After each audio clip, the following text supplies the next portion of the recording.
అసలు ఇంతలా ఎప్పుడు నవ్వలేదనమాట. అంత నవ్వొచ్చింది ఈ సీన్ చూసి. సో, మార్నింగ్ లేచేసరికి పింకీని, పిల్లి కొట్టుకుంటున్నారనమాట.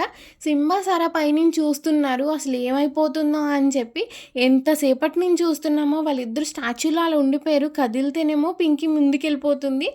ఆ పిల్లేమో ఎటు వెళ్ళలేక అలా ఉండిపోయిందనమాట. పాపం ఎటెళ్ళాలో కూడా దానికి అర్థం కావట్లేదు. అండ్ మేము ఎంత పిలిచినా కూడా పింకీ రావట్లేదు.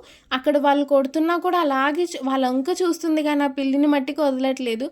ఎలా అయితేనే ఆ పిల్లి కొంచెం ముందుకెళ్ళింది. తర్వాత పారిపోయిందనమాట. దాని వెనకాలే వెళ్ళిపోయింది. సో, దాన్ని మాత్రం వదలలేదు. ఈ డ్యూటీ బ్రౌనీ చేసేదనమాట. ఇదివరకు మా స్ట్రీట్‌లోకి ఎవరన్నా వస్తే అస్సలు ఎవ్వరిని రానిచ్చేది కాదు. ఇప్పుడు బ్రౌనీ డల్ అయిపోయిందనమాట. పింకీ చేస్తుంది. సో, నిజం చెప్పాలంటే పింకీ ప్రెగ్నెంట్. దానికి ఎందుకు చెప్పండి గొడవలు? అలాగే గొడవలకెళ్ళిపోయి అందరితోని కొట్టించుకొని వచ్చేస్తదనమాట. ఇంక వచ్చేసి గేట్ దగ్గర బతిమాలుతుంది గేట్ తీయమని చెప్పి. సో, మేము తీయలేదని చెప్పి అలాగే కూర్చుని తర్వాత పైకొచ్చాక ప్యాంపరింగ్ చేయించుకుంటుందనమాట. ఏం చేయలేని అమాయకురాల్లో వచ్చేస్తది మళ్ళీ.